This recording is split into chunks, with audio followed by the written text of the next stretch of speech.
Welcome, everybody.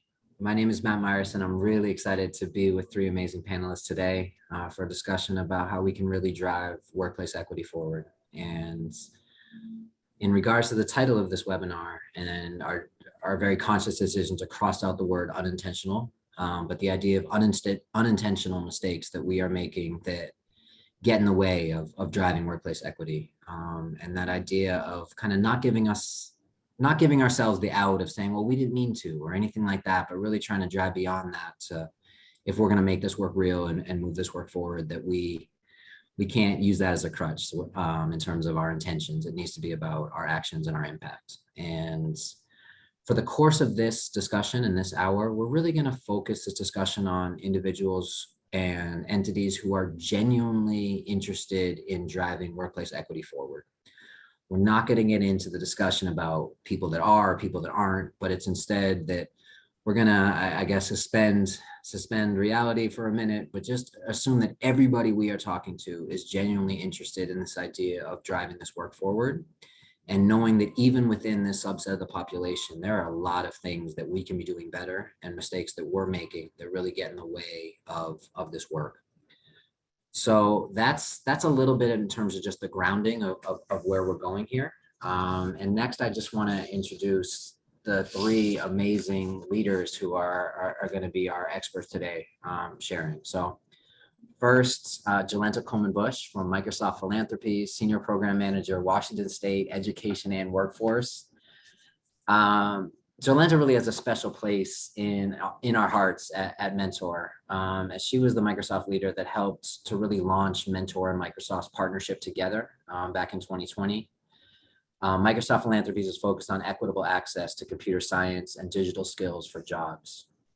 Microsoft engaged in this work through community partnerships with nonprofits. And prior to joining Microsoft, Jolenta's experience really lends to this topic, where Jolenta worked for the city of Seattle and supported the Black Male Achievement Initiative within the city of Seattle prior to joining Microsoft. So welcome, Jolenta. It's great to have you here. Our next speaker, moving from the West Coast to close to the middle of the country, Chytania Brown is President and CEO of Employ Milwaukee. And at Mentor, we've gotten to witness and participate in Chytania's amazing leadership with Employ Milwaukee through our local affiliate. And Linnell and team have just been fantastic in their engagement with Employ Milwaukee and the leadership there. Employ Milwaukee is a great program that's really set the standard for the way that a city can support young people as they start their careers.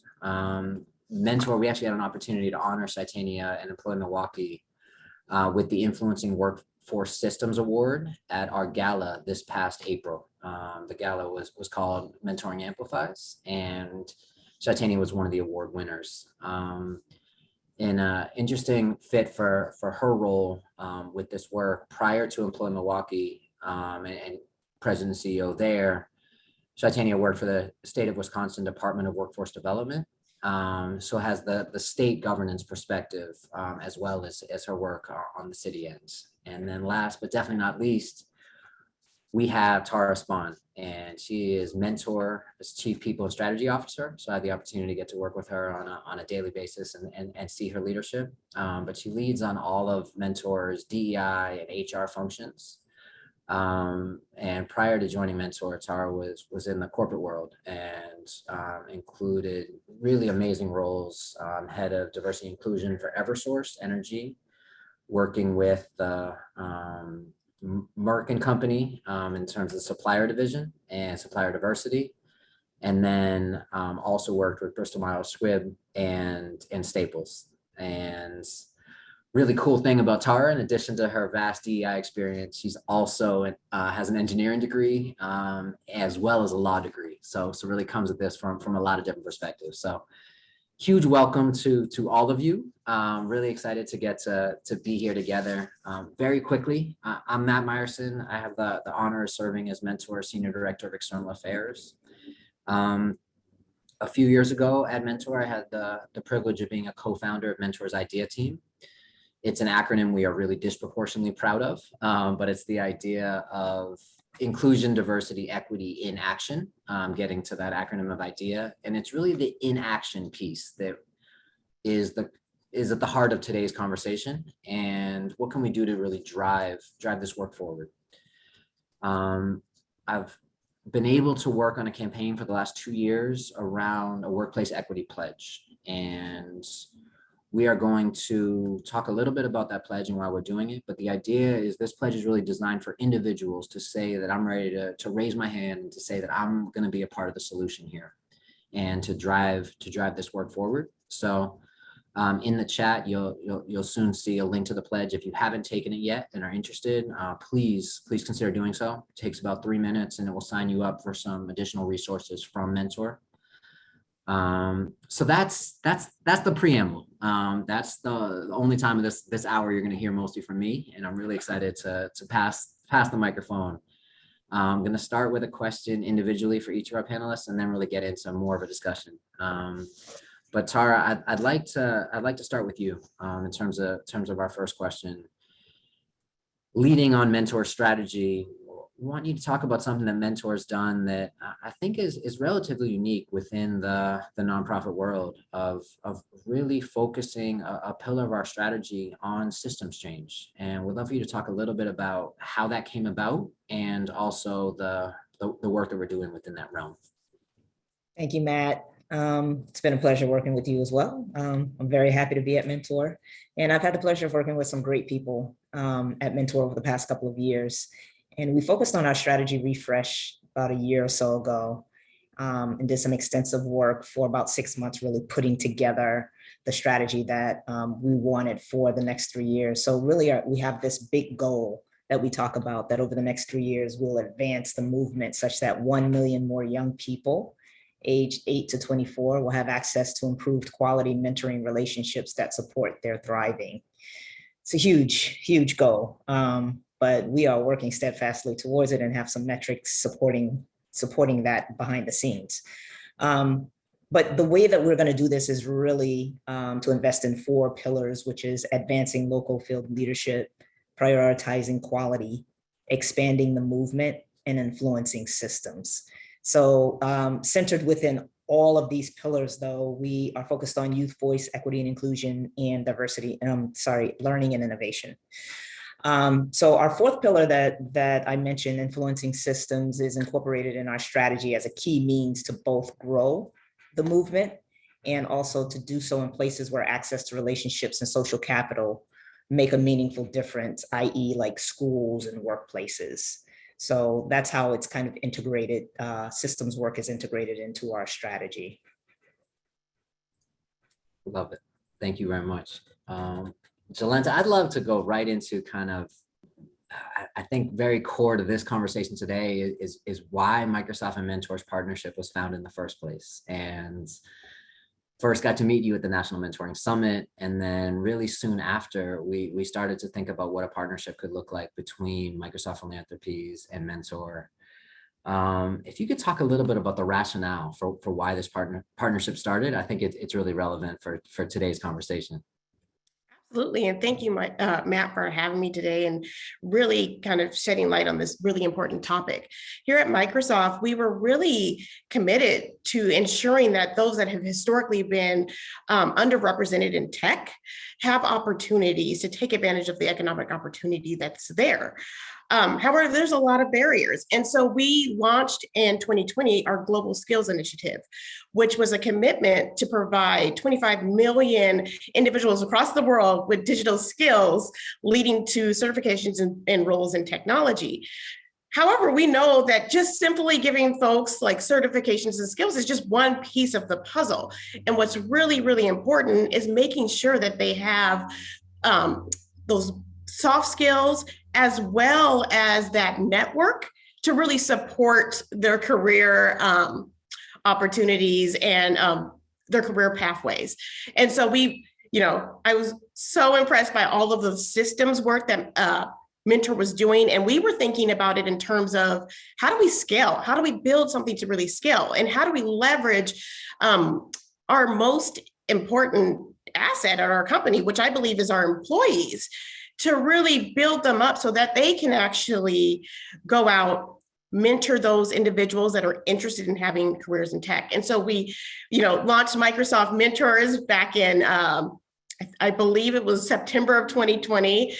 And that was really set to kind of provide our employees with a mentoring 101, right? To really kind of beef up their skills so that they can really support learners and those youth and individuals interested in tech, to really support their dreams and aspirations, and to do it in a way that's culturally responsive, to do it in a way that they are learning and have a growth mindset, and to really shift the way that they think about sourcing talent, right? Because that's at the end of the day, they're broadening their network as well, and really being able to see outside of their box. I hate to say it, but a lot of us tend to spend most of our time with people that are similar to us. And then reaching out and doing the mentoring really opens up our eyes to, different learning pathways and different experiences of others, and then the resources and the experience they can bring to our company as well as other tech companies across the country. Love it. Thank you, and for the work of getting this partnership started. It's been really exciting to see it grow over the last couple of years. So, Chytania, I'd love to pass it to you. I think a lot of folks are here that already know Mentor, being invited by us and know Microsoft's. Less folks know about the amazing work of Employ Milwaukee, and that needs to change. So, would love to just really give you the stage to talk about that for a minute before we get into anything else. Just a little bit about your mission and the work you're most proud of within this realm. Thank you, Matt. Well, one, I'm proud of the relationship that we formed with Mentor over the last few years, but Employ Milwaukee is what we call a workforce development board. It's governed by the Workforce Innovation and Opportunity Act. So I put that out there because oftentimes people will associate us as a nonprofit, but we're actually governed by law. And there's 11 of us here in the state of Wisconsin, and there's hundreds of workforce boards across the country. We're the largest. We serve Milwaukee County, which is the largest county in the entire state. And so the work that we do, our mission is truly, we have two, what we call primary partners, and that's job seekers and employers. Those are the individuals that we focus on trying to connect those two entities, those individuals who's looking for work and having an understanding of what the employers are looking for to help build that talent pipeline.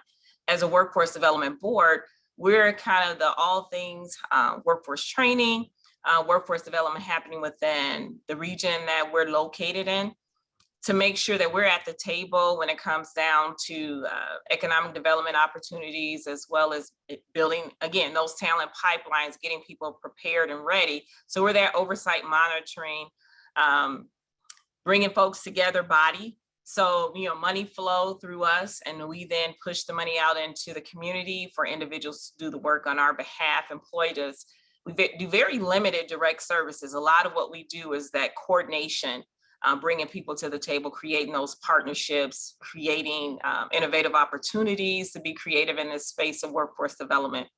And we serve as young as 14, all the way up to 24, or 14, 24 with youth, but there's no cap as far as age that we service as it pertains to adults. One thing I'm proud of this year is we have, even when as young as 10, so when I heard Tara mention your campaign to start this with the 8 to 24, I raised my eyebrows, because we definitely this summer have branched out to work with 10-year-olds to begin this place of career exploration, providing opportunity for young people to try and, instill and provide this space of what I could be, that hope that so many young people need, especially today. Fantastic. I feel like for a lot of our country, the first mistake we're making is not having an equivalent of Employ Milwaukee in our local cities. So, Chytania, thank you. That's a great way to kick us off. For our audience, you are welcome to ask questions in the chat. We will source those between myself and then our amazing events manager who's on in the background, Khadija, and the two of us are going to kind of keep those in mind and make sure to get to as many of those we possibly can. So feel free to post a question along to us, and we'll keep those. But I'm going to keep us moving for a second and kind of get right into the heart of the conversation. And Chytania, I'll go right back to you to start this, but then would really love to open it up. Let's go right into it. Can you share an example or examples of mistakes that you've seen people and organizations make? And again, I'm going to say this, even with the best of intentions, that have gotten in the way of driving workplace equity. So yeah, well, thank you, Matt, for that question. You know, me having a unique experience working at the state level and also working at the local level, I've seen many good intentions, many good intentions, and I would never take that away from anybody. I mean, the intentions I know were there, but some of the challenges, especially when you're dealing with government or large institutions or even large companies, that people oftentimes make. You can recruit diverse talent, but how do you retain diverse talent? People will get into many jobs and they're there.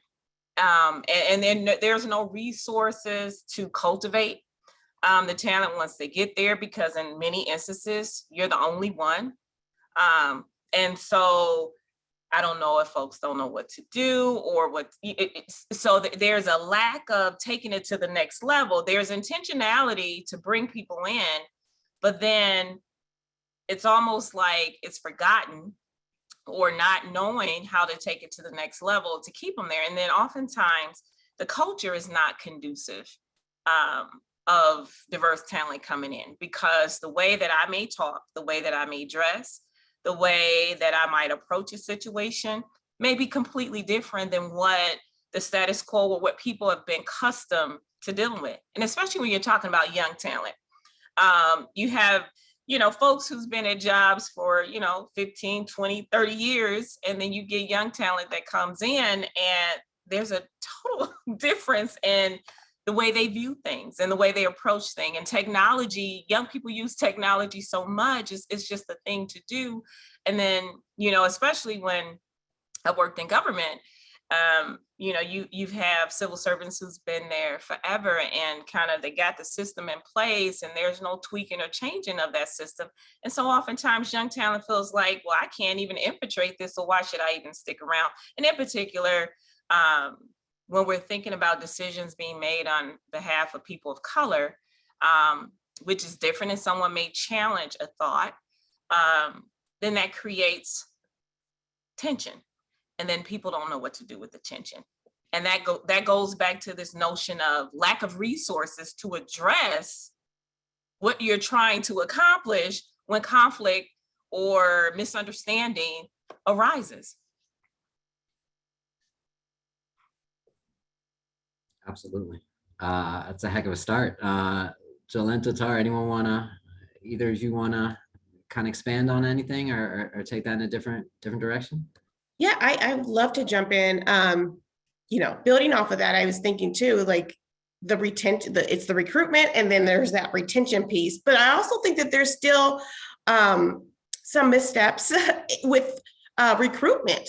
We have this notion of if we build it, they will come, especially with kind of internship programs and whatnot, and with every intention to make sure that we're recruiting individuals from communities of color, et cetera. And then oftentimes we're not leveraging some of our best assets, which I would say are community messengers, right? Our nonprofits that are already working directly with youth to really bring them in, right? And oftentimes those same nonprofit partners provide a lot of the additional support that students will need, right? When they're in these new workplaces, and can provide a lot of helpful tips and training to the employers as well, to really get them to shift the way that they do those policies, those practices, those unspoken kind of that if you've never worked in a big tech company, for example, you wouldn't necessarily know. So I think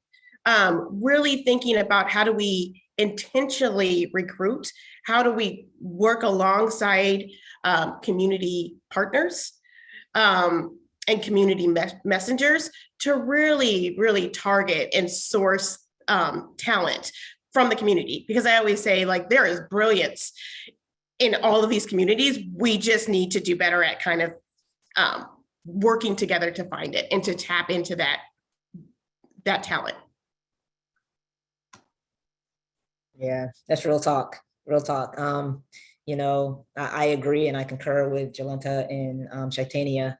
But how much time you got? Because, you know, there's a long list that we could talk about. And I agree with Chytania that, you know, there are some organizations that are truly, really trying to understand how to move the needle on this. But there's a few practical things that I would mention, and lack of authenticity and transparency, I think, is one of them. So, you know, a commitment statement and a DEI webpage does not equal integrated policies and practices that result in inclusive cultures and equity, right? So, you know, get away from that. You know, a lot of organizations really believe they're doing this work by building ERGs and having a commitment statement and a website that says, you know, we're diverse, with people who aren't even the employees of the organization. So I've seen that mistake many times. Also, you know, faulty reporting structures. So, you know, such as, for example, chief diversity and culture officers reporting to the HR function, but yet they're expected to fully support and impact the entire organization. Include a seat at the table in the boardroom for chief diversity officers, just as you do for every other chief in the organization, and pay them, right? So oftentimes, and I've seen it come to light on LinkedIn, chief diversity officer positions that are actually director positions, director level positions, reporting, you know, into HR, who reports into the CEO. So again, I think that's a mistake that we make. Also, leadership kind of allowing business politics to get in the way of progress. So you want to move this work forward, you have to get out of the way and let us do the work. So I've seen that. I've seen the frustration of chief diversity officers within these organizations, primarily because the hard work is not really building a strategy or integrating a strategy within their organization, but it's the politics. It's getting past, you know, 3 levels to get something done. Also, failure of youth voices in strategic discussions about the future success of the organization. Chytania or Jolenta, I can't remember, said 30 years. I work for an energy company. Let's talk 50 years. Like, these people aren't moving. They are not moving, right? And they're not listening, you know? They're like, this is the way it's worked for us. It's helped me become a millionaire. Everything is working great. The company's on an upward trajectory. We're doing great. And they're not they're not listening to our youth, or providing a place for our youth to speak and talk about what the success of the future is going to look like. I'm going to mention just 2 more things. I know, like I said, I have a list of things that I could talk about, but, you know, lack of funding invested to truly change systems. You know, budgets dedicated to DEI and racial equity generally tend to be low or even non-existent. Also, lack of succession planning and mentoring to really develop, advance, and retain our talent. So I'll leave it there. Can I just add to something that Tara said, because it sparked a thought, and it just made me bring up the generational differences, oftentimes, which becomes a missed opportunity. Like you said, tapping into the young people, and as part of that growth of the company, the new growth of the company, where the company should be. You see that a lot of, you know, and when Matt and I were preparing for this, I talked about, you know, we do lots of, we work in various sectors, and just thinking about sectors like construction and manufacturing, where you will find those individuals who's been with that work 30, 40, and as you said, 50 years in some instances, because their parents own the company and they took over. And so they've been in that industry for some time. And while sincere efforts are being made to make change and to be aware, it's still the notion that it's worked for me. As you stated, we've been doing this and we've been able to be successful. And so therefore you should view things the way that I view them. And you should see, and you know, I can't believe that, you would not want to do this job because it pays well, you can raise your family, and there's a difference in the mentality between the generations. And oftentimes young folks are turned off by that because they're taught that and not being able to add voice to the conversation, and not even having that voice be heard about how things could be different. And just, looking at the world is very different than what it was. And so we've seen that happen, and the conversations get really heated because some people are really, that old saying, stuck in their ways. And you find employers. There are employers with employees inside of the organizations who are stuck in their ways, and they refuse to get out of the way, which oftentimes lead to retention, which oftentimes lead in a lack of thought for the additional resources that are necessary to change the culture and to change the trajectory of what you want to see within the organization. Even though people speak to that, they put out mission statements, and they will even go as far as to, maybe be creative and hiring practices, but still refuse to change some of the critical things to move the needle so that you can have amplified impact in this notion of diversity, equity, and inclusion and the work that is trying to be accomplished. Fantastic. There was a whole lot there. Gonna go from the macro in terms of, what are some unintentional mistakes to really the micro in terms of individual organizations where we have worked. And if you'd be willing kind of to point out a specific issue that you've seen in an organization where you work now or you have worked previously. So I guess start with the problem, but then also takes about some steps that you have seen or need to see to successfully address that issue. So this could be in the current or in the past. Anyone want to take that one first? I can start us off, Matt. One of the things that I've heard here, and I can't remember the individual who said it to attribute this comment to, but oftentimes, especially people of color in tech, we're over-mentored once we get in and under-sponsored. Meaning, again, that retention piece. And it's not just retention, it's how do we build pathways to leadership, right? And so that has been kind of an unintentional mistake, right? In terms of like making sure that people are connected and have mentoring inside, but then it's like, wait a minute, we also need to be sponsored and our name needs to go into rooms that we don't currently have access to. And so that is one of the things that I think we are constantly thinking about. A program that we launched was called Leading the Future. And that's cohorts of, individuals that are maybe a year or two in to the company and doing kind of a simultaneous cohort model where you have the direct reports and their managers really having discussions about how do I support their growth and then with the direct report, it's like, where do you want to go with your career? Here are some steps you can take. Here's how you can think about leadership opportunities. So it's kind of being very, very direct and really thinking about how do we move beyond mentoring and move towards sponsorship so that especially people of color can find leadership roles at your companies and organizations. Yeah, Jolenta, I love that.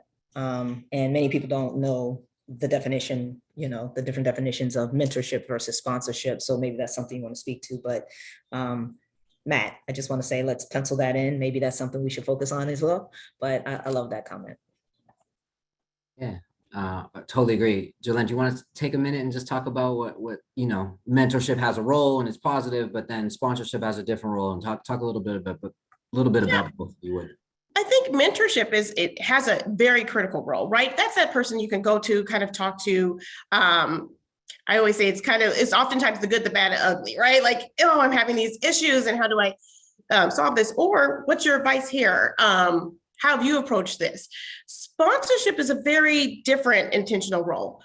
Sponsorship means that you are really thinking about leveraging your power and privilege within the organization to really bring that person forward, to really kind of highlight the great attributes that person has, et cetera, to basically really, vouch, for lack of a better word, for individuals within your organization. And it doesn't have to be like, oh, I select one person. That should be your entire team. How do I sponsor the professional growth of my team, to get them visibility, to ensure that they're getting credit for their work, all of that, and checking in to make sure, like, where do you want to go and how do I support that? How do I leverage some of my positional authority to make your career aspirations come true?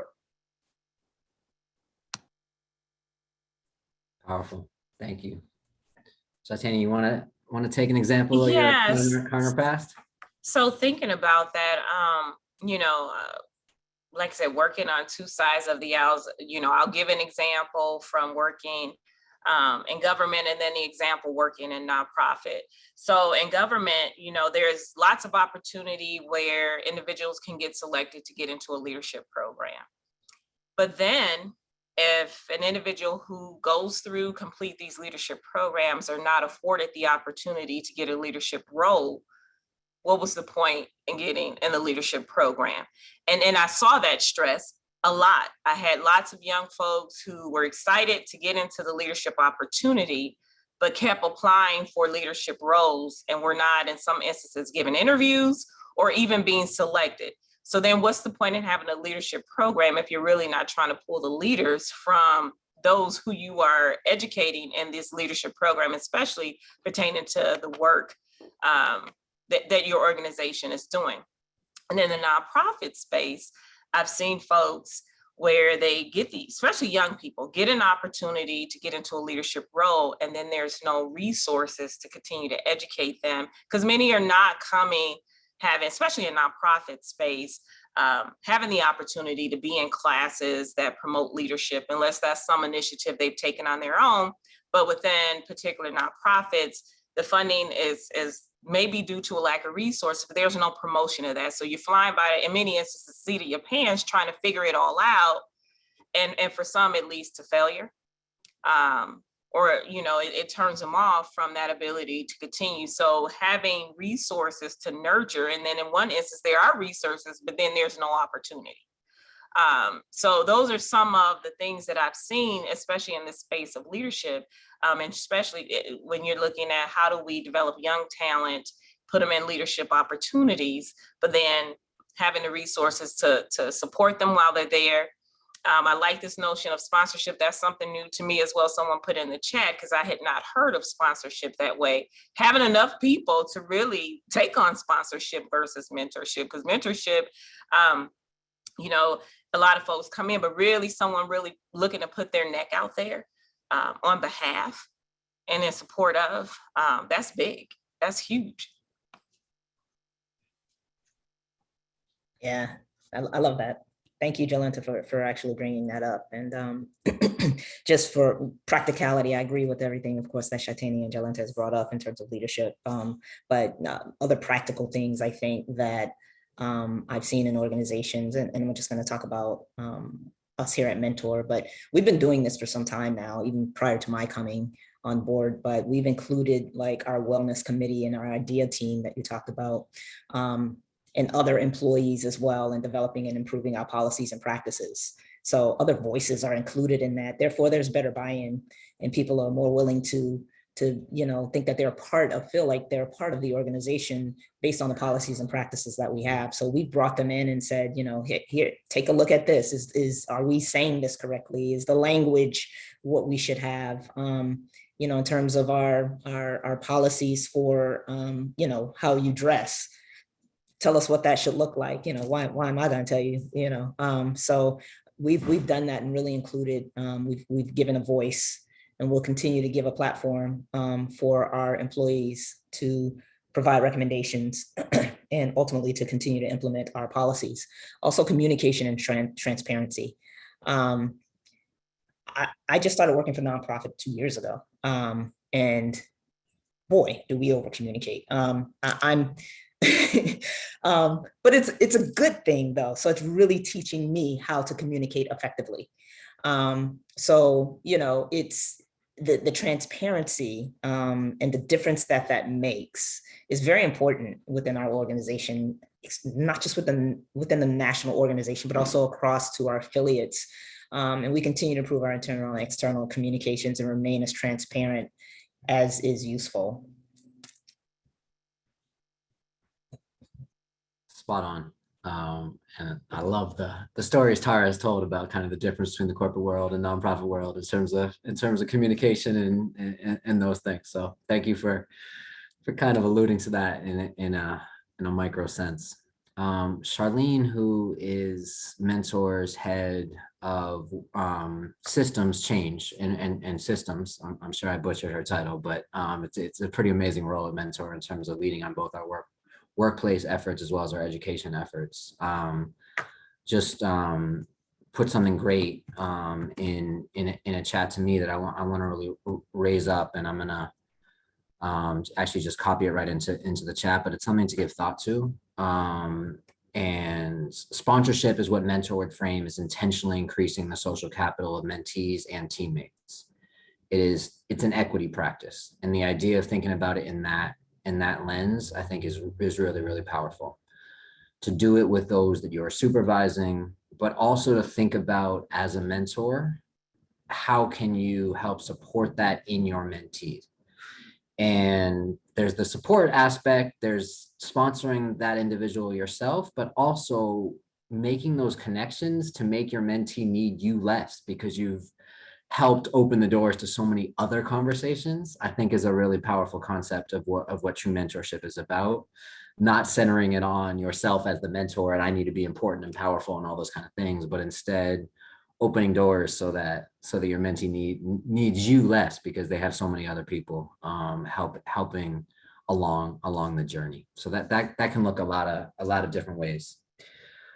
I want to stay on mentorship for a minute and the idea, the role that you have seen mentorship play in a positive lens in terms of really helping to drive workplace equity.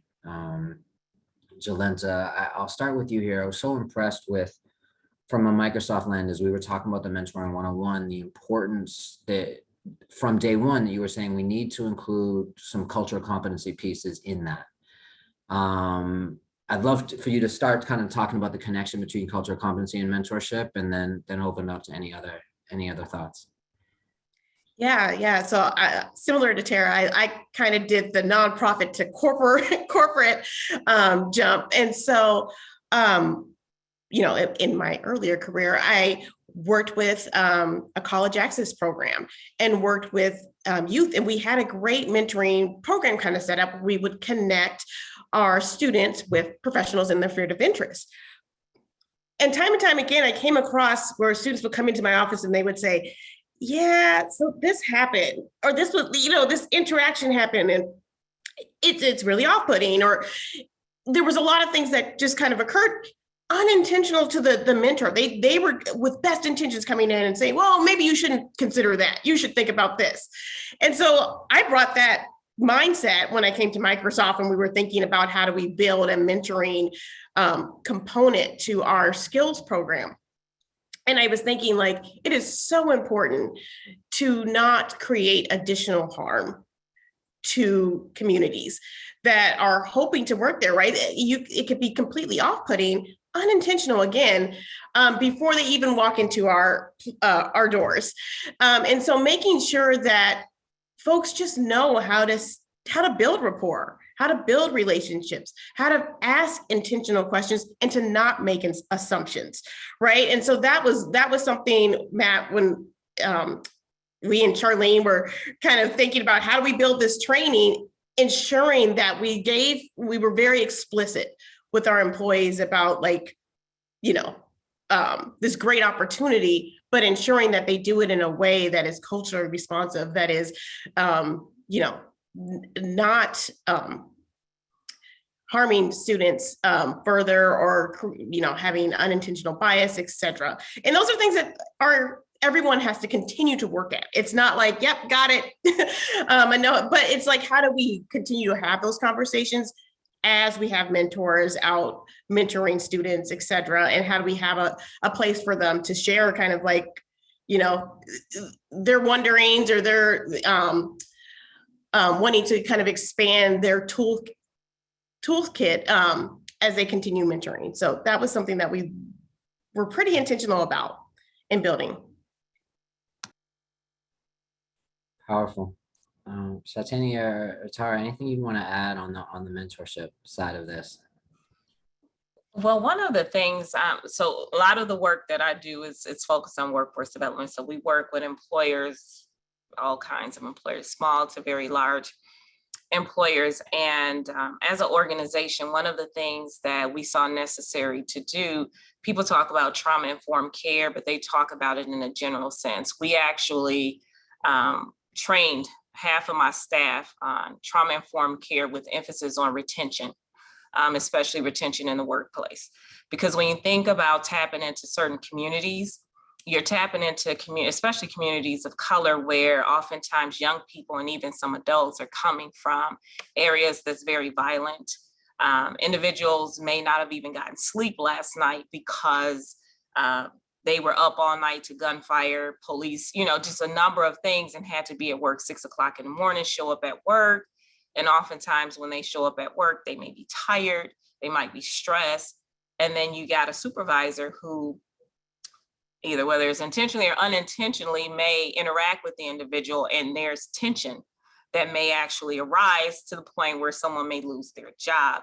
And so with the work that we've been able to do in hosting these webinars on trauma-informed care for the workplace with an emphasis on retention, we've gotten some employers to buy into the idea of having a liaison, so that there's a person on staff, this is beyond HR, that serves in that capacity, mentor in the sense of kind of group mentorship and knowing to tap into individuals to say, hey, is something going on? Are you okay? Or if something happens, there's a situation, there's a stop there first before you go into some of these other things, where a person feels free to be able to open up about what has transpired. And it's not even about bad work habit. It's about something happened. I didn't get no sleep. I've been up all night long, and I'm not a bad employee, but this is what I had to deal with on my way to just be able to get here today. And so those have been a lot of intentional efforts where in our partnership with Mentor, in dealing with the young people, we've been able to do some education to supervisors in the work that we're doing around how to deal with, be able to do mentorship in a different type of way versus this traditional sense of what we've seen mentorship look like. And even, like I said, it's expanded into workplace where you may not necessarily be speaking the word mentor, but you are acting in many ways that mentorship might be acting to save a person's job or to understand populations that you are working with. Absolutely. Tara, is there anything you'd want to add on this question of mentorship as a part of driving workplace equity? Sure. I mean, I could speak, personally that without mentorship, I guess it would have taken me much longer to recognize my blind spots and grow and develop within the organizations with which I worked. Mentorship, in my opinion, is extremely critical, especially for people of color and especially for women of color, primarily because of the inherent trauma that you heard Chytania talk about, that we've experienced, and also the biases and the systemic inequities and lack of diversity at the top of organizations and the boards. So, I highly recommend that workplaces create these formal mentoring relationships and take that a step further into sponsorship that will help level the playing field in corporations. Spot on. Thank you. So I'm gonna stay with you for a minute. I want to actually read an excerpt of a recent blog that you posted. There's a quote there that really stuck with me. So excuse me for a second while I read. But if your organization is not having difficult conversations that uncover racism, know that harmful issues lie beneath in the groundwater of your organization.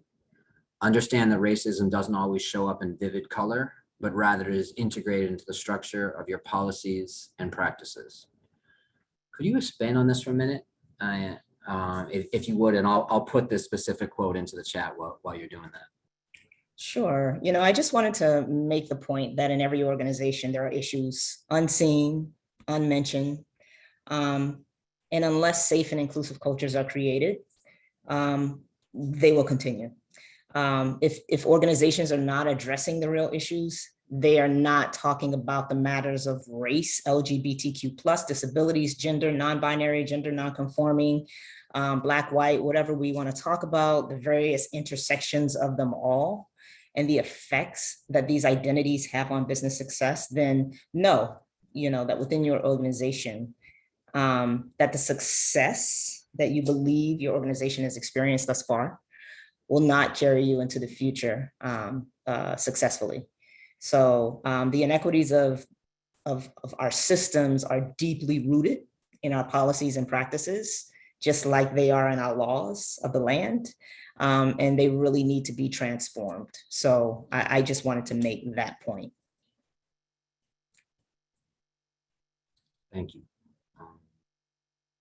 Khadija put the link to Tara's full blog in the chat. So if you haven't gotten to check that out, definitely do so. And then I also posted just this quote in particular. This is going to be one of the last questions from me, and then I would love to shift to some questions from the audience. If anyone has any questions they want to ask of these three amazing panelists.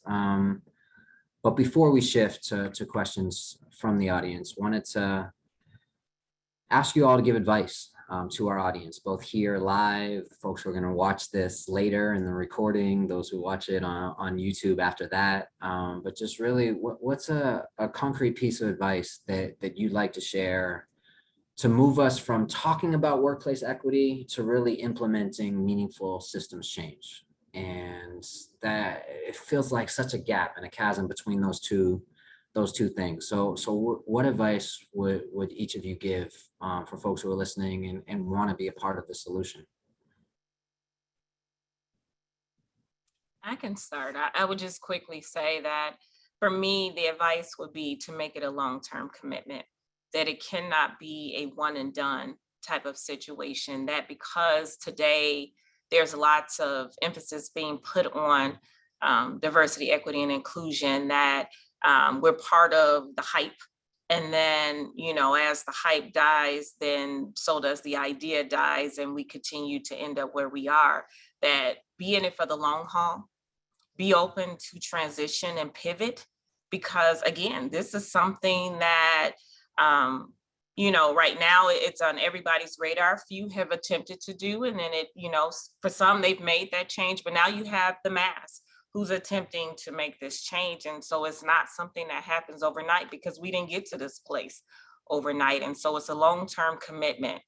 And there's not one solution. I mean, there's definitely many things, and learn as you go and be willing to, make the change, admit to some of the mistakes, because you can definitely help someone else who is coming in this journey to do this work. So that would be my thing, to make it a long-term commitment. +1 to everything that was just said. Absolutely, it can't be a one and done approach. It is a commitment. It's a commitment of leadership. It's a commitment of who you decide to bring in as well, right? If you're trying to change the way that you, the culture and the practices within your organization, that should be front and center when you're doing your interview process as well, right? If we're trying to bake it into the system and bring in people that are also having a commitment to workforce equity. The other thing I would just say too is just that willingness to try new things, and that willingness to also have incremental change. I think oftentimes we like, oh, I don't know how to do this. It's like, take a step, start small, build off of those steps. And so those are some of the things advice I would provide. Yeah, I would say start with authentic commitment. Lead with transparency and resources, extremely important. Continue with implementation and integration, and end with transformation.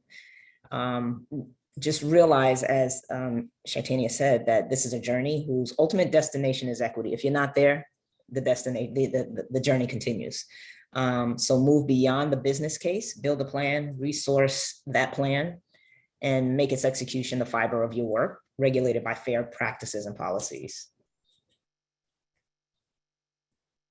Spot on.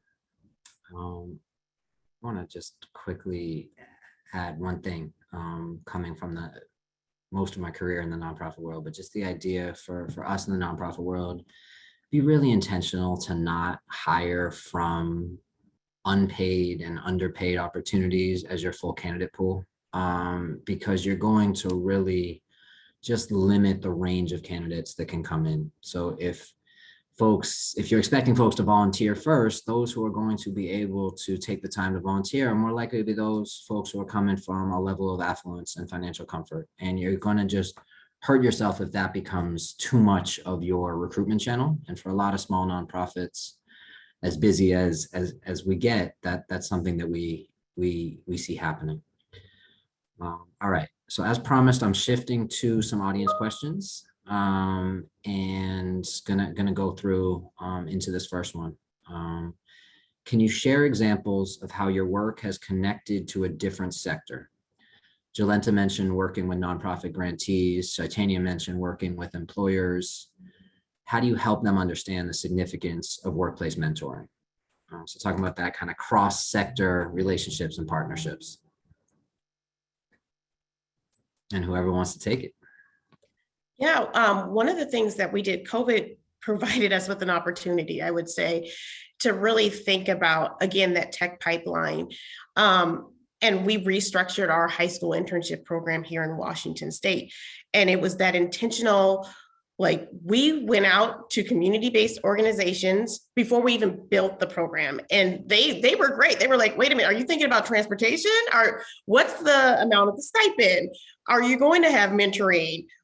Okay, after the students are done with your program, how are you going to follow up? How are you going to keep and so it was that back and forth dialogue that actually strengthened our program. Well, hopefully it launches next week. So, but again, it was working directly with those nonprofits. It was cutting down those silos.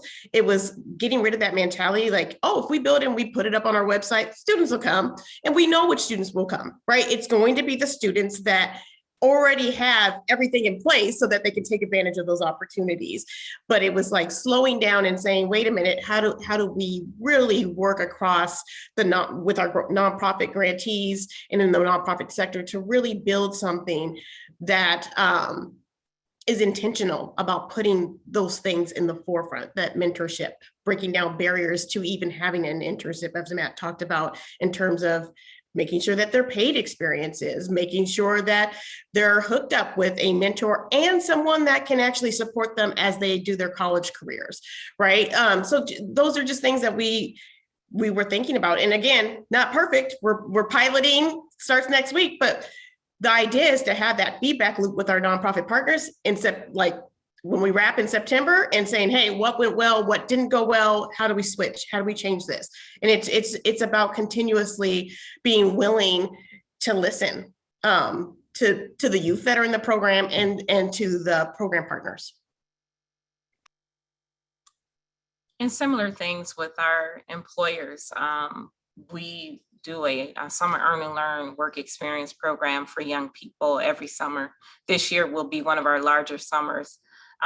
We'll have about 1,500 young people working. And then, like I said, we went down to age 10, but our work sites are comprised of nonprofits, faith-based, and private sector employers. So it's a diversity of various types of groups who are working with our young people. And, as I mentioned before, through the help of Mentor, a couple of years ago, we started doing the mentorship training with the worksite supervisors, and we've expanded it this year to do more of that. But following, like Jolenta mentioned, those steps, trying to make sure, everyone has an understanding for what we're hoping to accomplish and the roles that they play in all of this, and also soliciting that feedback at the end so we have an understanding of where do we need to tweak things, where do we need to change. And the same thing with our employers when I'm talking about the adults that are being placed at employers. The pandemic has afforded me the opportunity to be very candid with my employers. Whereas before you kind of tiptoe around some of the things you really want to say, and because of issues with having talent, they've been open out, and I start, can I have a candid conversation? And we go there. We go there in what needs to be accomplished. And everything it's leading to this mentorship, the support while at work. Again, the support while you're talking about bringing on diverse populations, you have to be open to all of these things that come with that. And if you're not willing to do that, then, you know, really this is a mute conversation. Powerful. All right, we have received a couple more questions, both in the chat and then in the Q&A tab. Quickly, what are the best steps to prepare staff to be good mentors? What are the structural things that need to be in place at a business? So I wanted to go there. I will start. Charlene, if you could put the link to Connect, Focus, Grow in the chat, that's one place where I want to make sure people are aware of that. So we'll get that up there. But any other quick hits on this answer? Oh, big fan of Connect, Focus, Grow. I would say one for businesses, I think it's one, making it really, really clear and accessible for your employees to know about the volunteer and mentoring opportunities, right? How do they get involved? And then providing that training right alongside it, because there's a lot of folks that are like, I've been thinking about that, but I'm just not sure if I can do that. And there's a lot of fear in terms of like, you know, do I have the time? Do I have the capacity? Will I actually be able to create a relationship with the student? So that's one. And then I think the other thing that we do here at Microsoft, which I'm really proud about, is that when our employees volunteer for a nonprofit organization and do mentoring or other things, we provide that employee with a match. It's a $25 an hour match that goes directly to the nonprofit. So how do we incentivize our employees, but then also give back to all of the time and effort that goes into a nonprofit standing up and doing all the background support for their programs, for their mentoring program. So those are the two things that I think businesses can do. Fantastic. I want to make sure to get to as many audience questions. So I'm just going to end with that answer on that question. And Samantha asks, can the panel share more about policy practice mistakes that they may have seen at the micro level and solutions for those mistakes? So any type of policy or practice that you could point to. Yeah, one thing I would say, and this is more general, although it is micro, is that oftentimes policies are so general in the name of equality. That does not level the playing field and provide equity. So, you know, and there's a difference, right? So I would like to see policies really thinking about, again, what the real issues are and providing equity in those policies so that they create these practices that continue, you know, to drive equity within their organization. So I will say that you read these things and it's just, you know, oh, well, all, you know, ... And you need to talk to the issues and policies in order to level the playing field and create some equity. So I would say that. Also, one of our most recent policies was really kind of how we get back into work, right? The workplace policy kind of thing. I do my best to try to avoid mistakes. So I talked to you about communication and inclusion. So I really spent a lot of time socializing this before we actually came up with the date that we would actually practice it. So A, people get a chance to digest it. B, they have all the opportunities in the world to go back to their families and talk about it, bring their issues forth, all these things. So I really wanted to make sure, and I'm literally saying like 6 months of time before we actually said, this is the date that we'll be doing it. And then you still have an extra 45 days. So I think, you know, that created equitable policies. Everybody's not happy, but they had time to digest it and say, well, is this the right place for me? Can I move forward with this, or are there exceptions, et cetera? So those are just two things I wanted to mention. I love that. Tara, I think in your first comments to kick off this hour, you said, how long do we have? And unfortunately, we're kind of coming to the end of that, how long we have. This conversation flew by in terms of an hour. I'd like to keep us an extra minute or two and just ask each of you to give one quick nugget, something you'd like to challenge our audience to reflect upon, or an action you'd like folks to consider taking. Really like to end the discussion with a bit of an action or a challenge that you want to make to those that are here with us today. And just coming off the NBA finals, we'll try to think about an NBA shot clock. So try to keep this to a 24-second clock in terms of giving this quick nugget as we conclude.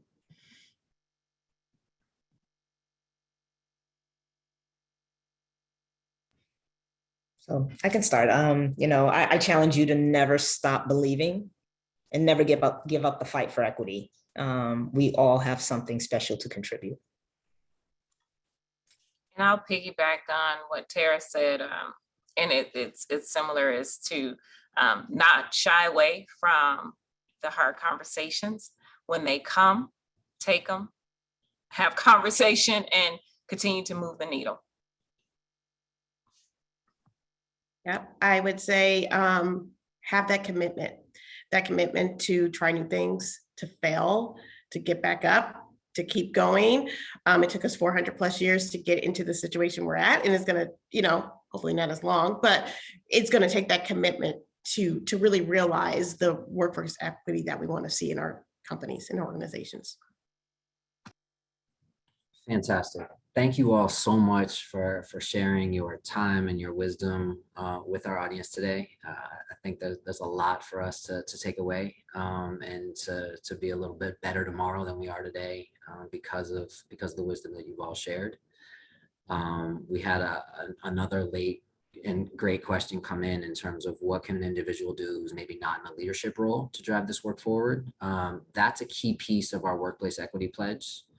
So we'll just encourage folks to take the Workplace Equity Pledge, and at Mentor, we are committed to continuing to provide resources to all of you in terms of how to do that work. So it's just mentoring.org/pledge, and to continue to drive that work forward, continue to attend events like this, and just continue to be educated as you go. Those are really key steps that individuals can take. This webinar will be available on the Workplace Equity Pledge page, as well as Mentor's YouTube channel in the future. So if there are folks that you feel like, man, I wish that this coworker of mine had seen this, that opportunity is still there, and encouraging people to have these conversations and listen to experts like the three amazing folks that we had the opportunity to hear from today. So thank you all so much for being with us. Especially thank you to Jolenta, to Chytania, to Tara for giving of their time and wisdom today. And yeah, just thank you. And hopefully it will not take as long as Jolenta mentioned in terms of the road we've been on so far, but really understanding we are in this for the long term and the long haul. And what does that mean if we start really working together to move past these mistakes? So thank you all so much for being with us, and enjoy the rest of your week. And we'll talk soon. If you have any feedback for us at Mentor, I will put my email in the chat. Feel free to say anything, things you would have liked us to do or anything else. But that concludes the webinar today, and just wanting to really say thank you to everybody for your time and energy today.